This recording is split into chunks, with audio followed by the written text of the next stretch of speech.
Tomás Assunção, presidente da Urban Systems. Nosso trabalho está focado no desenvolvimento econômico das regiões onde estamos situados os aeroportos regionais.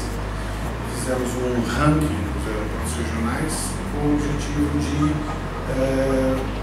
estabelecer uma hierarquia que possibilite os investimentos do governo serem encarregados para essas cidades de forma organizada e de forma a possibilitar um alinhamento entre os interesses da Prefeitura, da Infraero, do governo estadual e do governo federal.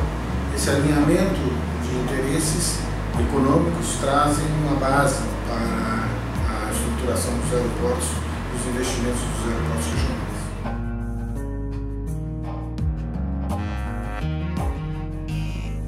Destaquei exatamente trazer essas análises tanto da estrutura do aeroporto e a sua capacidade de receber esse investimento para uma base econômica de análise.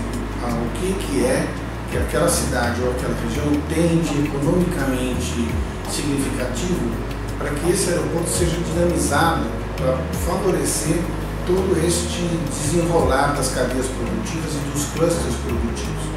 Os clusters permitem que você tenha uma conectividade entre cidades e uma determinada cidade passa a ser como se fosse um hub regional e aí uma conectividade com os hubs principais. A lógica, sendo econômica, foge um pouco deste olhar do aeroporto ou da cidade. Quer dizer, a base de análise seria uma base econômica de capacidade de produção e de crescimento de PIB e assim por diante. Esse é o destaque que nós damos no trabalho.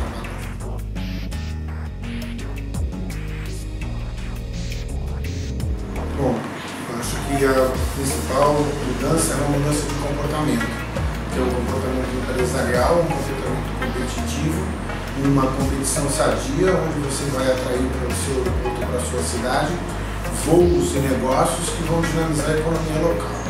Essa é acredito que seria a melhor e a mais significativa mudança, uma mudança de cultura, uma mudança de competitividade e de eficácia. Isso revê todo um modelo de trabalho onde esta palavra eficiência não estava presente. Então, agora é necessário pensar os negócios de forma competitiva, porque as cidades vão competir para atrair os melhores voos e os melhores negócios.